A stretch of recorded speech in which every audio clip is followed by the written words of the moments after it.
Hello, everybody, and welcome back to Cardistrytalk. This is a series where we talk with the amazing people behind the Cardistry community. Today, I'm joined by a good friend of mine, Sam Gordon, founder of Found Playing Cards, and another new friend of mine, Daniel, the designer of the most recent deck from Found Playing Cards, Wisteria. Today, we're going to talk about the Wisteria release, how the deck came about, and we're going to learn kind of how you can go about designing some really awesome deck of cards. So please stick around for that, and let's jump into this interview. For those of you that don't know, Wisteria is the second deck from Found Playing Cards, and it features a purple design. I'm really excited about the design because purple is one of my favorite colors for cards. And just jumping into the questions with Sam, what was kind of the idea and how did you go about promoting the deck once you had the design ready? Once we had the deck designed, from that we established a pretty clear brand guideline with how we wanted to create content. So with the video, we knew we wanted to sort of emulate Lomo purple, which is a type of film that you can use for photography, and it turns greens purple essentially. So as you saw in the trailer, Daniel did a really good job of doing some recolor work in DaVinci Resolve, I believe, and Yep. made it look really cool with the negative of green to purple and on the grass and stuff. So that was really nice. But with that, we also knew that we wanted to lightly emulate film photography with some of the digital photos that we took. So that drove that design direction a little bit. And then we also integrated actual film into some of the promo material as well. And Julia was my wife, for viewers that don't know, was very good at being able to do some sort of set photography on the day that we did the shoot with some film as well. And yeah, from there, once we established the brand guidelines and the content, the type of content that we wanted, Daniel and Isaiah came on over to me in chat, and we set up a shoot day and everything, and just put together a little narrative for this as well, and got to it.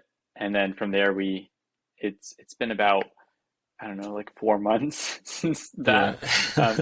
It was before my wedding, so yeah, about 4 months. Yeah. And yeah, so we've just been putting together content and the final touches on the campaign. But that was essentially what drove the content. So we did a bit of pre-planning and then just went for it. And I think it was a lot easier than the last project that we did because we had a much clearer direction on in terms of what we wanted. And I think even the next one will be even easier. That's the thing that made this a lot easier from the outset. Was really going into the kind of the second half, which is you have the deck. Now you got to think about all the promotion of it. Having a plan going into that of like focusing on this narrative, and then just even the aesthetic guidelines and everything. That was really something that we learned from the last one. And that's something that's just a part of the creative and design process is doing things, and even if you don't fail, even like just noticing where you could do better, and kind of going from there and building on that, and the incremental, like slowly progressing, this thing better next time, this thing better next time, and kind of going that way. That's how you build something from small to big, and then I don't know, just keep growing it from there. So obviously you guys put a lot of work into the trailer and kind of showcasing the deck how you wanted to showcase it. I think kind of the old aesthetic of 70s, 80s film kind of shows through. And you also have the really cool purple colors coming through. So congratulations on finishing up the trailer and getting the deck out now. One thing I do want to talk to Daniel with real quick. We don't have many designers on the show. A lot of times it's cardists. But there are a lot of designers in cardistry. There are a lot of artists in cardistry. So what I'm interested for you is kind of how you go about the creative process, or how do you kind of go about becoming creative or doing things creatively? Yeah, I'm sure that anything creative, whether it's design or coming up with a new cardistry move, or creating music or whatever it is, it kind of all starts with, or it goes best when you start with something. This idea of creating out of nothing. There's just I'm just gonna start and see what happens. That usually doesn't go well unless you have like unlimited time and no pressure, because then you can kind of explore and have fun. But if you're really like if you want to actually be successful in like coming up with a product or coming up with whatever it is, it helps to have restrictions and to design kind of around a framework. And that's especially what that's what Sam kind of brings to the table, is that I'm a little bit like harebrained. I don't know exactly what I'm doing. I have a million ideas that I could follow, but then Sam is like, here's what I've been thinking about. And I'm like, okay, cool. I'm going to start with that. And it might evolve from there, but like, it's good to have that kind of like anchor point to start out from and kind of go from. And I think that's where Sam and I work well as a team, because we kind of, we're both good at some things, but then we have other areas where we just haven't had any experience yet. And so kind of coming together, putting our heads together is really where we kind of fill in each other's like gaps and like things that, I'm not great at and he is, and all that kind of stuff. Like we work together as a team well. So primarily in this case, Sam was like the place that I started with, and him bringing this idea to the table. And then from there, I, like most designers or just creative people today, I kind of got started using Adobe Illustrator and Adobe Photoshop and just the Adobe cloud of products. But more recently, I've switched to much cheaper alternatives because I don't get the student discount anymore. Mm-hmm. And I'm started using Affinity Photo and Affinity Designer, which are great programs. They don't quite have the like seniority that Photoshop has and Illustrator have, where they, Photoshop and Illustrator, they just have so many tools that would take you years to learn them all. And Affinity is a little bit more basic. But even in that restriction, you can still find like creative ideas. And that was kind of honestly, that was what shaped part of the design of this deck, is that I just didn't have the like really advanced tools that the Adobe products have. So I kind of had to keep it simple. I had to stick with the basics and just go for like solid design and just communicate as clearly as possible, because I didn't have a ton of like, I couldn't lean on the tools to make up for what I lacked in creativity, or what I didn't, if I didn't have an idea, I couldn't just like click a button and see what it does, because I feel like some of the Adobe products have that kind of like feeling of you can rely on, content aware fill, or like some of these tools that are really cool, but they can almost become a crutch. And that's not to say that you shouldn't use them, but just use them wisely and know why you're using them. But that that was a restriction that kind of forced me to go in a certain direction. And I think that's the thing that I found most helpful in design, is like restricting yourself. And it's kind of an oxymoron, because you think, well, how can restricting yourself lead to more creativity? But it's like a funnel, or like the barrel of a gun. It directs your energy in one place, and it allows you to get farther. Because otherwise, just an explosion on its own doesn't get very far compared to like an explosion propelling a bullet or something like that. And that's kind of how I view it. You got to have somewhere to go, and then once you start going that direction, don't like get caught in other things that aren't helpful. Keep yourself directed. But it's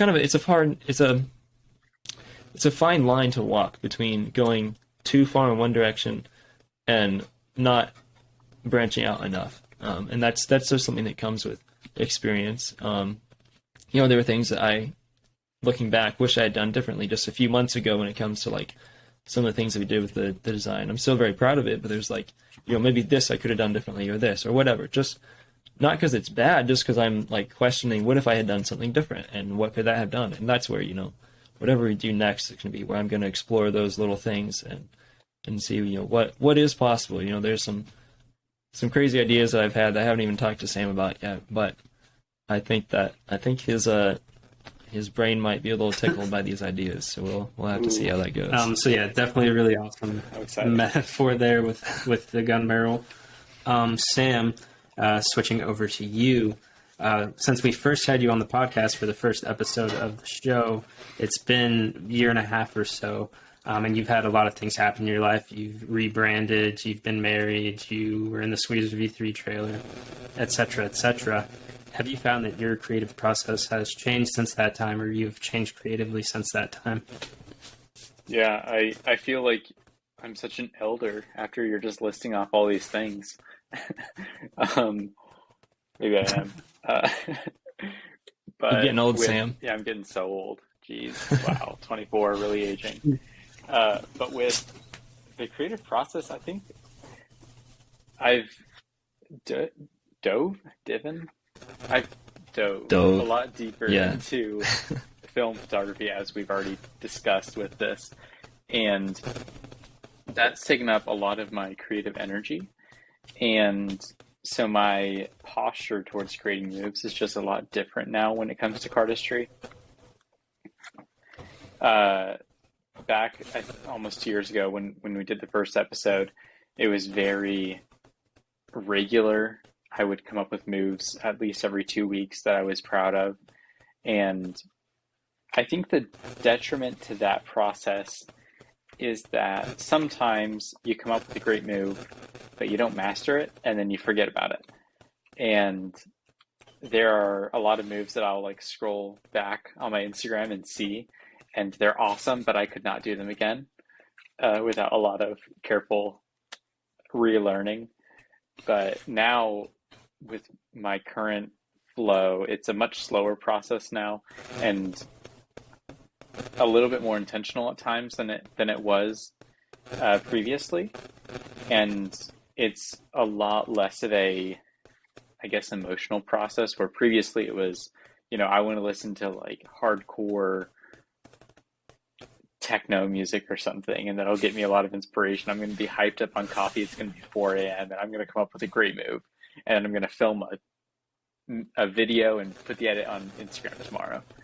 That's great, but that's not where I'm at now. Now it's probably about once a month that I come up with a good move that I feel confident in, and I have shifted to have a much larger emphasis on actually practicing that move until it's good. I might put it in a video before it feels perfect, but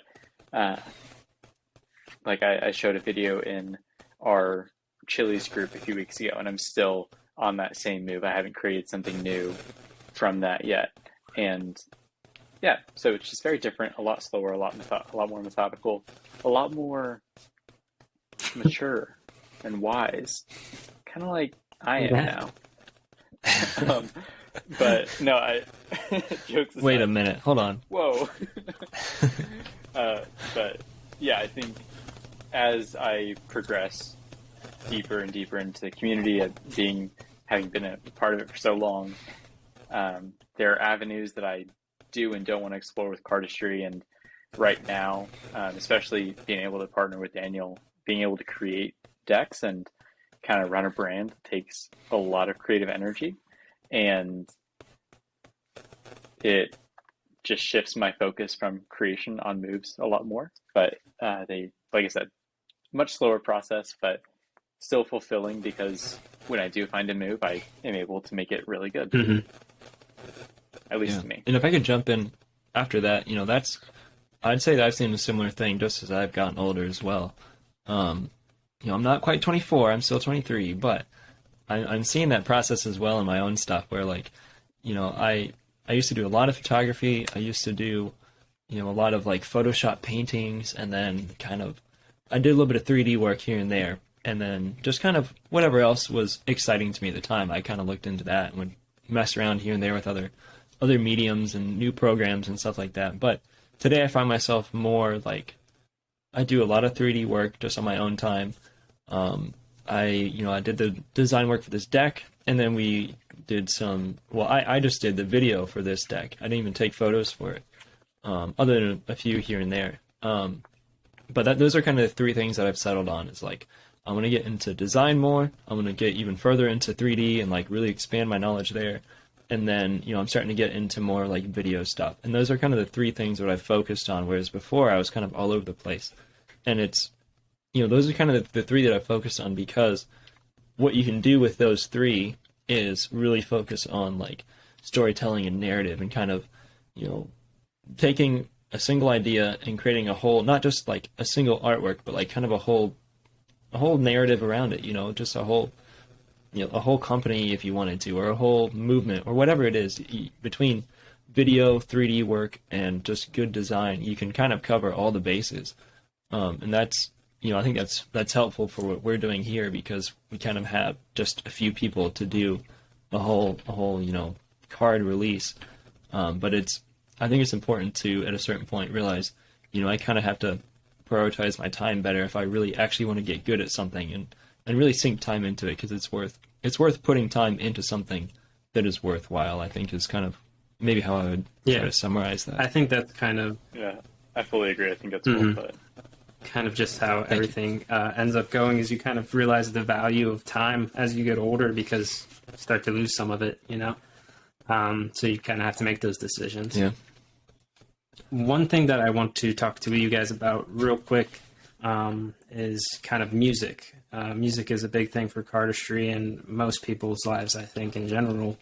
But do you guys have any music recommendations, starting with Sam, since Daniel just kind of talked a little bit there? Sam, do you have any music recommendations off the top of your head right now? Yeah, so I thought about this. First off, I gotta shout out Sweeps. He's the musician we used for the trailer, and he's who I use with a lot of my edits on Instagram anyway.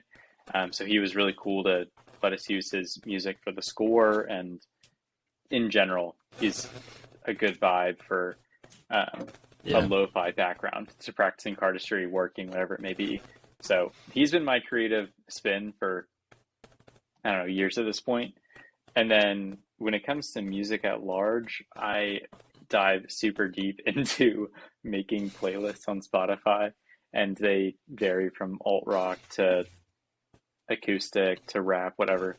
But I love kind of finding a mood and building a playlist out of it, not necessarily genre specific, but if it fits the mood, I put it in the playlist.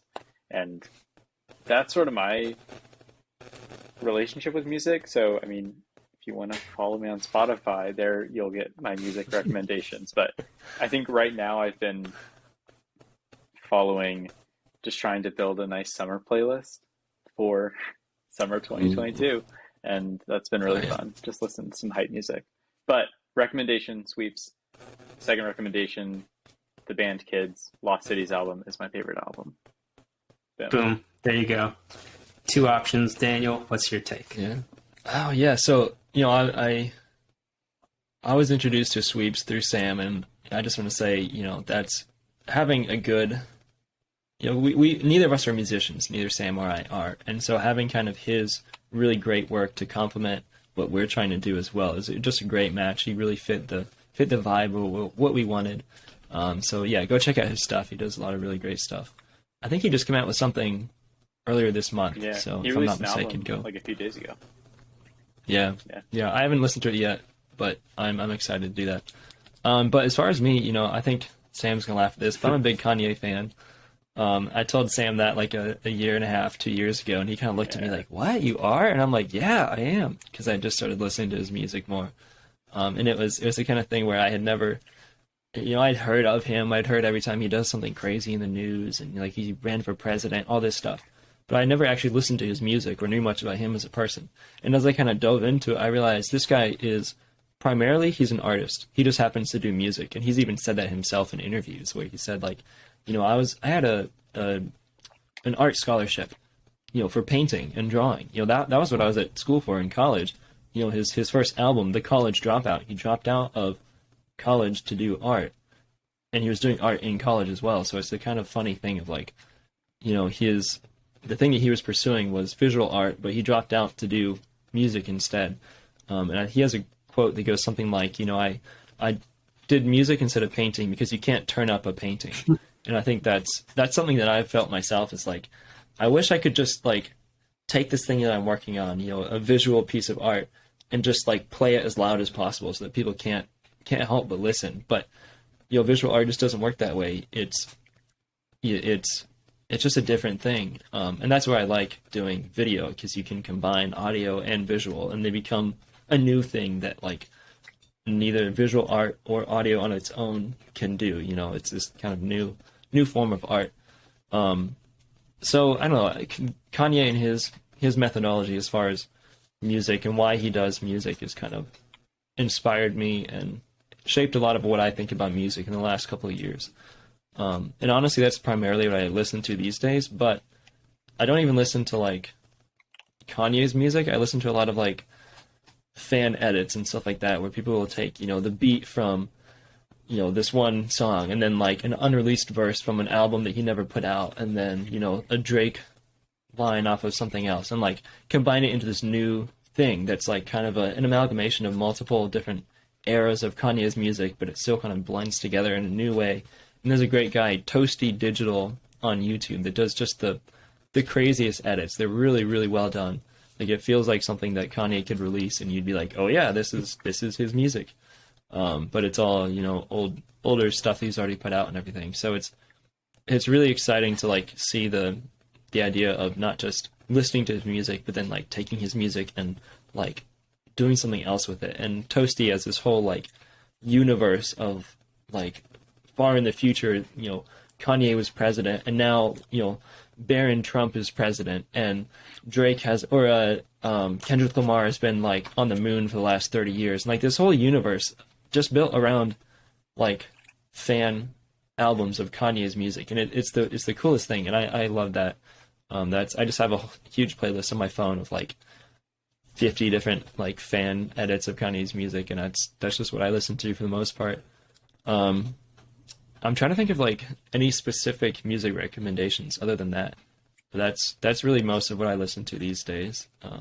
I listen to more podcasts here and there, but nothing too exciting. Just kind of whatever catches my eye. So go listen to Kanye and do your homework on him. That's what I have to say. So we got Sweeps Beats, we got Kanye. I'm going to throw in my opinion real quick because there's a band that I've been listening to recently that I really like called Dijon, I think is how you pronounce it. It's Dijon. And the music makes like the mustard, like the mustard, baby, but it's not mustard. Nice. I think it's a name. Hey, I like mustard. But the music he makes is very emotional, and it feels very raw and like almost like a live performance, even though it's recorded. It's something I've been really enjoying listening to, and I would recommend checking that out if you guys have the time. At the end of the show, what I like to do is what I call roll out the close-up pad. And that's just my fancy way of saying, is there anything you guys would like to promote or any last nugget you would like to leave with the audience? Sam, we'll go ahead and start with you. Yeah. So, I mean, I'll kind of start and end with Wisteria. I'll pick up the actual deck. So it's out now if you're listening to this. And if you are listening to this far in the future, get it somewhere, either on our website or if it's out of stock there, somewhere else, because you'll probably be able to find it somewhere. We didn't really touch on this, but we have also released a few other products with the campaign, if you're listening to this in a timely manner. So we got the gliders in partnership with Gliders, which is kind of an exciting little product. And then we also designed a shirt. So Caleb, this is news to you. Daniel put together a shirt using the end credits graphic and stuff, and it looks pretty freaking cool. So just wanted to highlight those as well. But yeah, so we're on Instagram at @found_playing_cards. My Instagram is I'm a pretty cool dude, and Daniel's is Daniel Ross Newton. And yeah, I think that those are the biggest plugs that I could do. Follow me on Spotify. I make good playlists, I think. Samuel Gordon. Oh yeah. But yeah, Wisteria, get it. You want it. It's awesome. And it's nostalgic. Daniel. Yeah. Boy, I'm very excited about Wisteria, that it's finally out. You know, a year in the making is not an understatement. So go check that out. Give us the support. Go just like our stuff on Instagram. I mean, that goes a long way as well. I have a few little personal projects that I'm working on. A cool animation, a little Star Wars themed thing that's just kind of my own like personal project in the background that I've been working on. I don't know when that's going to be up. I got stuck on sound design. That's like something I haven't done much of, and so trying to learn something new. It's really holding up the process, but hopefully that'll be out just on my personal Instagram sometime soon. And then I'm working with my brother to do another Star Wars themed animation, so that should be pretty cool.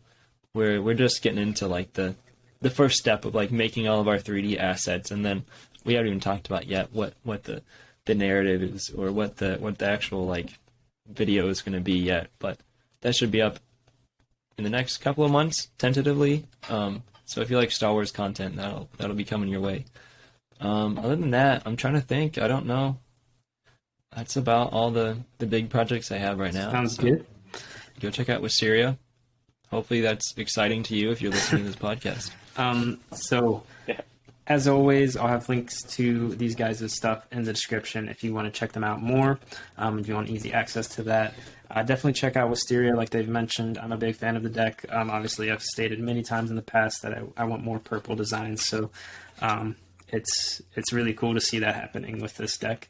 Thank you, Sam and Daniel, representatives of Found Playing Cards, for being on the podcast. I appreciate you guys being here. If you guys have stuck around this long, thank you for listening. Like and subscribe, I guess. I don't usually say that, but I'm going to say it now.